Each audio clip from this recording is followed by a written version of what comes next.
আজকে বিশেষ করে ফুট পেন অর্থাৎ পায়ের পাতা যাদের ব্যথা বা পেন বা যন্ত্রণা হয় সকালবেলায় উঠে তাদের ক্ষেত্রে বা ফোলা ফোলা ভাব এমনই যাদের উপশম দেখা যায় তাদের ক্ষেত্রে 3টি এক্সারসাইজ ছোট্ট করে আমি দেখাবো। আপনারা নিশ্চিতভাবে এটা ফলো করার চেষ্টা করবেন।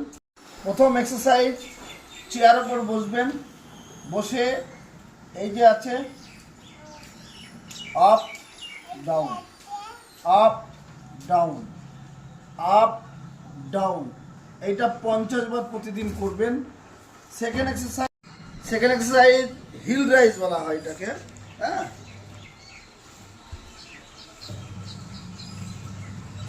এটাও প্রতিদিন 50 বার সকালবেলা। থার্ড এক্সারসাইজ, এবার তুলবেন, পায়ের পাতা উপরে তুলে আবার ছেড়ে দেবেন।